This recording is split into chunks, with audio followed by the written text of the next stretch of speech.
ଜୟ ଜଗନ୍ନାଥ। ସମସ୍ତେ ଜାଣିଛନ୍ତି ଗ୍ରହ ନବଗ୍ରହ ନବଗ୍ରହଙ୍କଠୁ ଯଦି କହିବା ସବୁଠୁ ଗୁରୁତ୍ୱପୂର୍ଣ୍ଣ ଗ୍ରହ ମଣିଷ ଜୀବନ ପାଇଁ ସମସ୍ତ ଗ୍ରହଙ୍କର ଗୁରୁତ୍ୱପୂର୍ଣ୍ଣତା ନିଶ୍ଚିତ ଭାବରେ ଅଛି, କିନ୍ତୁ ଶନିଦେବଙ୍କର ଏଇ ଯେଉଁ ଗୋଚର କୁଣ୍ଡଳୀର ଗୁରୁତ୍ୱପୂର୍ଣ୍ଣତା ବହୁତ ଅଧିକା ଥାଏ। ବୃଷ ରାଶି ହେଉଛି ଶୁକ୍ରାଚାର୍ଯ୍ୟଙ୍କର ରାଶି। ଆପଣ ଜାଣିଛନ୍ତି, ଆପଣ ଲକ୍ଜୁରୀ ଜିନିଷକୁ ଖାଇବାକୁ, ପିନ୍ଧିବାକୁ, ଭଲ ଜାଗା ବୁଲିବାକୁ ଆପଣ ବହୁତ ଚାକଚକ୍ୟ ଶ୍ରେଣୀର ଆପଣ ଜାତକ ବ୍ୟକ୍ତି। ତ ଗୋଟେ କଥା, ବୃଷଭ ରାଶିରେ ଶନିଙ୍କର ଯେଉଁ ବକ୍ରି 138 ଦିନର ବକ୍ରି 27 ଜୁଲାଇରୁ ଡିସେମ୍ବର ଯାଏ, ତ ଏଇ ଯେଉଁ ଟାଇମ୍ଟା ଆପଣଙ୍କ ପାଇଁ କେତେ ମଙ୍ଗଳକାରୀ କି କ'ଣ ଆପଣଙ୍କର ଅସୁବିଧା ହେଉଛି, କାହିଁକିନା ଏଇ ସମୟରେ ନିଶ୍ଚିତ ଭାବରେ ଆପଣମାନଙ୍କୁ ଜାଣିବାର ଅଛି। ଭାବ, ଆପଣଙ୍କ ଜୀବନର ଯଦି କହିବା ଆମେ କମ୍ପ୍ଲିଟ୍ ଜୀବନ ଚେଞ୍ଜ ହେବା ଭଳିଆ ସମୟଟା ହେଉଛି ଆପଣଙ୍କର। ଶନିଦେବ ଶୁକ୍ରାଚାର୍ଯ୍ୟଙ୍କର ମଧ୍ୟ ମିତ୍ର ଗ୍ରହ, ତ ବୃଷଭ ରାଶି ପାଇଁ ଶନିଦେବ ମଙ୍ଗଳ ହେଇଥାନ୍ତି। କିନ୍ତୁ କେଉଁ ଘରେ ବସିଲେ, କେଉଁ ଅବସ୍ଥାରେ ବସିଲେ, ସବୁ କଥା ଆଲୋଚନା କରିବା। 138 ଦିନ ଅର୍ଥାତ୍ ଗୋଟେ ପ୍ରକାର ଆମର 5 ମାସ ପାଖାପାଖି ହେଇଯାଉଛି ଏଇଟା। ତ ଏତେ ବଡ଼ ସମୟ, ଆଉ ଶନିଦେବ ବକ୍ରି ବକ୍ରି ଅର୍ଥାତ୍ ଆପଣ ଜାଣିଛନ୍ତି ପଛକୁ ଚାଲିବେ। ଶନିଦେବ ଯେଉଁ ଆଗକୁ ଯିବା କଥା ପଛ ହେଇଯିବେ। ଆଉ ଯାହାଙ୍କର ଜାତକରେ କୌଣସି ଗ୍ରହ ବକ୍ରି ଥିବେ, ବଙ୍କା, କେମିତି ଆପଣ ଜାଣିବେ? ଆପଣ ଜାଣିବେ ଆରାମସେ, ଜାତକ କୌଣସି ସଫ୍ଟୱେରରେ ବି ଆପଣ ଜାତକ ନିଜର ଦେଖିକିରି ଆପଣ ଜାଣିପାରିବେ, ଷ୍ଟାର ଲେଖାଯାଇଥିବ। ତ ଏଇ ଯେଉଁ ଶନି ବକ୍ରି ଅବସ୍ଥାରେ ଆପଣମାନଙ୍କର କ'ଣ ସିଚୁଏସନ୍ ଆମେ ଆଲୋଚନା କରିବା। ତ ଆଲୋଚନା କରିବା ପ୍ରଥମେ ଆମେ ଆପଣଙ୍କର ଗୋଚର କୁଣ୍ଡଳୀ ଦେଖିବା। ଆପଣ ଏବେ ଆପଣଙ୍କର ଗୋଚର କୁଣ୍ଡଳୀ ଦେଖୁଛନ୍ତି। ଆପଣ ଗୋଚର କୁଣ୍ଡଳୀ ଆପଣ ଜାଣିଛନ୍ତି, ଗ୍ରହମାନଙ୍କର ଯେଉଁ ଗୋଚର ହୁଏ, କେଉଁ ରାଶିପତି କେଉଁ ପ୍ରକାର ଫଳ ଆମେ ଗୋଚର କୁଣ୍ଡଳୀରୁ ଜାଣିପାରିବା। ତ ଏଇଟା ହେଉଛି ଆପଣମାନଙ୍କର କମ୍ପ୍ଲିଟଲି ଗୋଚର କୁଣ୍ଡଳୀ। ତ ଦେଖନ୍ତୁ, ଗୋଚର କୁଣ୍ଡଳୀ ଆମେ ଯଦି ପ୍ରଥମରୁ ଦେଖିବା, ମୁଁ ଲେଖି ବି ଦେଇଛି ବୃଷଭ ରାଶି ପାଇଁ 138 ଦିନ ଶନିଦେବ ବକ୍ରି ହେଉଛନ୍ତି 27 ଜୁଲାଇରୁ। ତ ଏବେ ଆମେ କମ୍ପ୍ଲିଟ୍ ଆନାଲାଇଜ୍ କରିବା। ଗୋଟେ କଥା ଆପଣ ଦେଖନ୍ତୁ, ଫାର୍ଷ୍ଟ ହେଉଛି ଆପଣଙ୍କର ମଙ୍ଗଳ ଚନ୍ଦ୍ର ଅଛନ୍ତି ଲଗ୍ନରେ, ସୂର୍ଯ୍ୟ ବୃହସ୍ପତି ଶୁକ୍ର କେତୁ ଏଠି। ତ ଆମେ ସେସବୁକୁ ବର୍ତ୍ତମାନ ଭୁଲିଯିବା। ଏଇଥିପାଇଁ ଭୁଲିଯିବା, ଆମେ ଆଜି ପର୍ଟିକୁଲାର ଶନିଙ୍କ ବିଷୟରେ ଆଲୋଚନା କରିବା। ଶନିଦେବ ଆପଣଙ୍କର ବସିଛନ୍ତି ଏକାଦଶ ଭାବ। ଏଇଟା ଗୋଟେ ବହୁତ ଇମ୍ପୋର୍ଟାଣ୍ଟ ଘର। ଏଇଟା ହେଉଛି ଆପଣଙ୍କର ଯେଉଁ ଇଚ୍ଛା ପୂର୍ତ୍ତି, ଗୋଟେ ପ୍ରକାର ଆପଣଙ୍କର ସମସ୍ତ ଇଚ୍ଛା ପୂରଣ ହେବ ନା ନାହିଁ, ଭାଗ୍ୟଠୁ ବଡ଼ ଯଦି କହିବା, ଭାଗ୍ୟର ଘର ଆମେ ଯଦି ଏଇଟା କହିବା, ଏଇଟା ହେଉଛି ଆପଣଙ୍କର ଇଚ୍ଛା ପୂର୍ତ୍ତି ଘର। ଦେଖନ୍ତୁ, ମୁଁ ସବୁବେଳେ ଶାସ୍ତ୍ର ବିହିତ କାର୍ଯ୍ୟ କରେ ଏବଂ ଶାସ୍ତ୍ର ବିହିତ ହିଁ ଆଲୋଚନା କରେ କମ୍ପ୍ଲିଟଲି। ଯେହେତୁ ଆଷ୍ଟ୍ରୋ ସାଇନ୍ସ ବେଦିକର ଆଷ୍ଟ୍ରୋଲୋଜର, ତ ମୁଁ ଏଇ ଜିନିଷ ଗୁଡ଼ାକୁ କମ୍ପ୍ଲିଟଲି ଲଜିକଲି କୁହେ। ଦେଖନ୍ତୁ, ଗୋଟେ ଶନିଦେବ ଯଦି ଏମିତି ଚାଲିଥାନ୍ତେ, ଆଗକୁ ଚାଲିଥାନ୍ତେ, ବର୍ତ୍ତମାନ ଫଳଟା ଏଇଭଳିଆ ଦେଇଥାନ୍ତେ ଆଗକୁ, ଏବେ କ'ଣ ହେବ ନା, ଶନିଦେବ ଆପଣଙ୍କୁ ପଛ ପଟକୁ ଫଳ ଦେବେ। ପଛ ପଟକୁ ମାନେ ଗୋଟେ ଘରର ପୂର୍ବକୁ ଫଳ ଦେବେ। ଆପଣଙ୍କର ଲାଇଫରେ ବହୁତ ଷ୍ଟ୍ରଗଲ୍ ଚାଲିଥିଲା, ବହୁତ ପ୍ରୋବ୍ଲେମ୍ ହେଉଥିଲା। ମୁଁ ପ୍ରଥମରୁ କହିଲି ଗୋଟେ ଘରକୁ ପଛକୁ ଫଳ ଦେବେ। ଶନି ଏଇଠି ବସୁଛନ୍ତି ଏକାଦଶ ଭାବରେ, ଯଦି ଗୋଟେ ଘର ପଛକୁ ଫଳ ଦେବେ ମାନେ ଏଇ ଘରଟାରେ ଫଳ ଦେବେ। ଏଠି ମଧ୍ୟ 11 ଲେଖାଯାଇଛି, ଏଇଟା ମଧ୍ୟ ତାଙ୍କ ନିଜ ରାଶି। ତ ଗୋଟେ ପ୍ରକାର ଶନି ଏଇଠି ହେଇଗଲେ ଆମର ଉଚ୍ଚସ୍ଥ ହେଇଗଲେ। ଶନି ଆପଣଙ୍କର ଏଇଠି ଉଚ୍ଚସ୍ଥ ହେଇଗଲେ ମାନେ ବହୁତ ବଢ଼ିଆ ଜିନିଷଟା ଆପଣଙ୍କର ହେଲା। ଏଇଟା କେବଳ ବୃଷଭ ରାଶିଙ୍କ ପାଇଁ। ଦେଖନ୍ତୁ, ଶନି ଆପଣଙ୍କ ପାଇଁ ଆମେ ଜାଣିପାରିଲୁ ଏଠି ମଙ୍ଗଳ ହୋଇଗଲେ। ଏମିତିରେ ସେ 12 ଘରେ ଥିଲେ ଗୋଟେ ପ୍ରକାର ପଜିଟିଭ୍, କିନ୍ତୁ ସେ ନିଜ ରାଶିରେ ରହିଲେ ମାନେ ସେ ବହୁତ ବଢ଼ିଆ। ତ ଆମେ ଦେଖିବା ଫଳ ଆପଣଙ୍କର କ'ଣ ହେବ। ଫଳ ଆପଣଙ୍କର ଫାଷ୍ଟ କଥା ହେଉଛି ବହୁତ ବଢ଼ିଆ ଫଳ ଆପଣଙ୍କର। ଗୋଟେ ଯେଉଁମାନେ ଚାକିରି ଇଚ୍ଛା ତାଙ୍କର ଥିଲା, ଚାକିରି ହେଉନଥିଲା, କର୍ମରେ ଅସୁବିଧା ହେଉଥିଲା, 10th ହାଉସ୍ରେ ଶନି ଯେତେବେଳେ ଫଳ ଦେବେ ଏବଂ 11th ହାଉସ୍ରେ ଏକାଦଶ ଘର ଭାବ ବକ୍ରି ଅବସ୍ଥା ପାଇଁ ଆପଣଙ୍କୁ ଏଇଟା ବହୁତ ପଜିଟିଭଲି ଗୋଟେ ଇଫେକ୍ଟ ଆସିବ, ଯେଉଁଟା ଆପଣଙ୍କର କର୍ମକ୍ଷେତ୍ରରେ, ଆପଣମାନଙ୍କର କର୍ମକ୍ଷେତ୍ରରେ ବହୁତ ବଢ଼ିଆ ଅପରଚ୍ୟୁନିଟି ଆସିବ।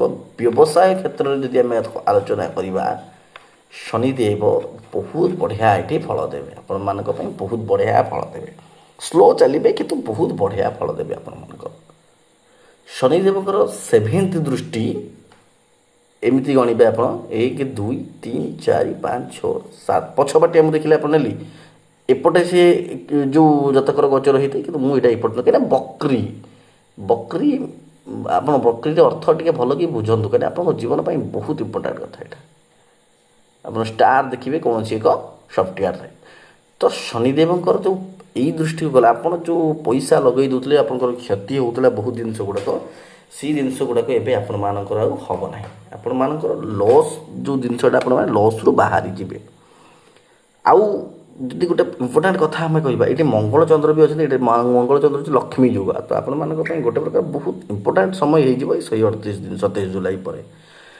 କିନ୍ତୁ ଗୋଟେ ଇମ୍ପୋର୍ଟାଣ୍ଟ କଥା, ଗୁରୁତ୍ୱପୂର୍ଣ୍ଣ କଥା ହେଉଛି, ଦେଖନ୍ତୁ ବୃଷ ରାଶିର ଅତ୍ୟନ୍ତ ପୀଡ଼ାର ସମୟ ସରିଯାଇଛି। ଆଉ ଗୋଟେ କଥା ଶୁଣନ୍ତୁ, ଲକ୍ଷ ଲକ୍ଷ ଲୋକ, କୋଟି କୋଟି ଲୋକ ହେଉଛନ୍ତି ବୃଷଭ ରାଶିରେ। କ'ଣ ସମସ୍ତଙ୍କ ପାଇଁ ଏଇଟା ବଢ଼ିଆ? ବହୁତ ବଢ଼ିଆ ଫଳ ହେବ। ଚାକିରି କ୍ଷେତ୍ରରେ ଭଲ ହେବ, କର୍ମ କ୍ଷେତ୍ରରେ ଭଲ ହେବ, ଆପଣମାନଙ୍କର ଗୋଟେ ପ୍ରକାର ଆମେ ଯଦି କହିବା ଭାଗ୍ୟ କ୍ଷେତ୍ରରେ ବି ବହୁତ ବଢ଼ିଆ ହେବ।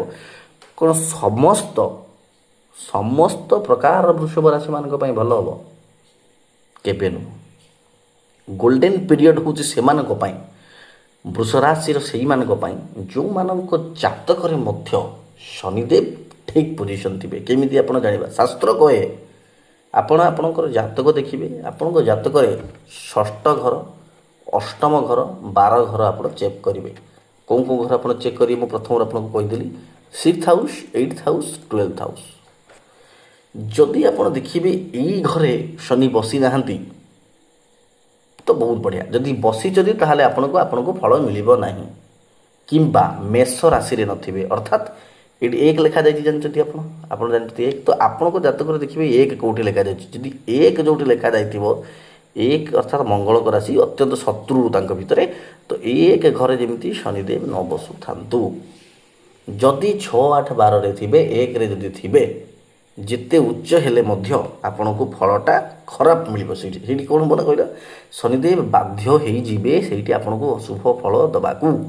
ତ ଆପଣ ନିଶ୍ଚିତ ଭାବରେ ଆପଣଙ୍କର ଜାତକ ଖୋଲନ୍ତୁ, ଆପଣଙ୍କ ଜାତକ ଦେଖନ୍ତୁ। ହଁ, ଆପଣଙ୍କର ଆଉ ଗୋଟେ କଥା ଯଦି ମୁଁ କହିବି, ବହୁତ ଭଲ ଭାବରେ ଆପଣ ଜାଣିପାରିବେ। କେମିତି ସେଇଟା ଜାଣିବେ?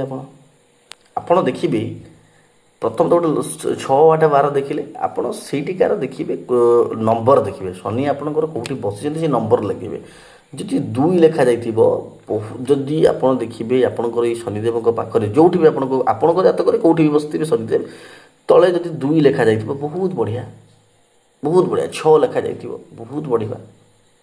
ଯଦି ଆମେ ସେଇଠି ଦେଖାଯିବ 9 ବି ଲେଖାଯାଇଥିବ, ବହୁତ ବଢ଼ିଆ। ଗୋଟେ 10 ଲେଖାଯାଇଥିବ ତ ବହୁତ ବଢ଼ିଆ। 11 ଲେଖାଯାଇଥିବ ସମ୍ପୂର୍ଣ୍ଣ ବଢ଼ିଆ। 12 ଲେଖାଯାଇଥିଲେ ବି ଭଲ। କିନ୍ତୁ 1 ଲେଖାଯାଇଥିଲେ, 3 ଲେଖାଯାଇଥିଲେ ବି ଠିକ୍ଠାକ୍, 1 ଲେଖାଯାଇଥିଲେ କିମ୍ବା 4 ଲେଖାଯାଇଥିଲେ ପ୍ରୋବ୍ଲେମ୍ ଅଛି।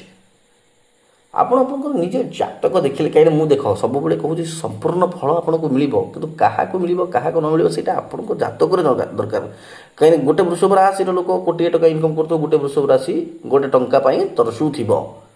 ସେଇଟା କେମିତି ଜାଣିବା ପାଇଁ? ଯଦି ଆପଣଙ୍କର 6, 8, 12ରେ ଅଛନ୍ତି କିମ୍ବା 1ରେ ଲେଖା ହେଇଥିବ, 4 ଲେଖା ହେଇଥିବ ଅଛନ୍ତି, ତା ପାଇଁ ରିମେଡ଼ି ଅଛି, ତା ପାଇଁ ଆପଣ ପ୍ରତିକାର କରନ୍ତୁ। କାହିଁକିନା ଏଇ ଯେଉଁ 138 ଦିନ ବୃଷ ରାଶି ପାଇଁ ବହୁତ ବଢ଼ିଆ।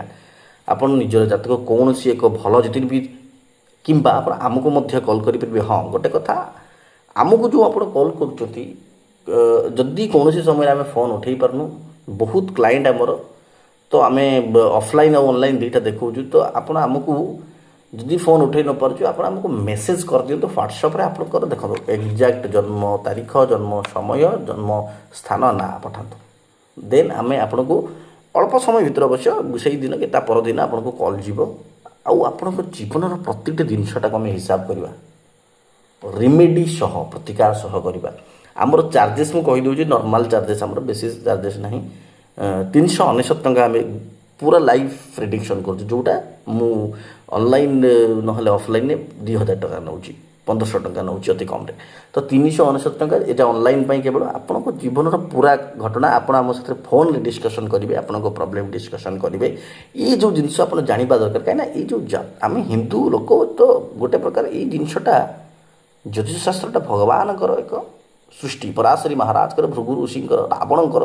ଆମେ ଲାଲ କିତାବ ଅନୁସାରେ ଦେଖିବା, ସମସ୍ତ ଅନୁସାରେ ଦେଖିବା। ତ ଗୋଟେ କଥା ଆପଣ ଆଜି ଜାଣିଲେ, ଶନିଦେବ ବକ୍ରିର ଅବସ୍ଥା ବହୁତ ବଢ଼ିଆ ଆପଣଙ୍କ ପାଇଁ। କାହାଙ୍କ ପାଇଁ ଖରାପ, କାହାଙ୍କ ପାଇଁ ଭଲ ମଧ୍ୟ କହିଛି। ଗୋଲ୍ଡେନ୍ ପିରିୟଡ଼ ସେଇମାନଙ୍କ ପାଇଁ ଯାହାର ଶନି ଉଚ୍ଚରେ ଅଛନ୍ତି, କନଫର୍ମ ସେମାନେ ଚାକିରି ହେବ, କନଫର୍ମ ବହୁତ ବଢ଼ିଆ ଭାବରେ ଲାଭ ହେବ। ଆଉ ଗୋଟେ କଥା, ଶନିଦେବଙ୍କର ମନ୍ତ୍ର ପାଠ କରନ୍ତୁ, ଓଁ ଶନି ଶନିଶ୍ଚରାୟ ନମଃ। ଅସହାୟକୁ ସହାୟ ହୁଅନ୍ତୁ, ସତ୍କର୍ମରେ ରୁହନ୍ତୁ। ଜୟ ଜଗନ୍ନାଥ।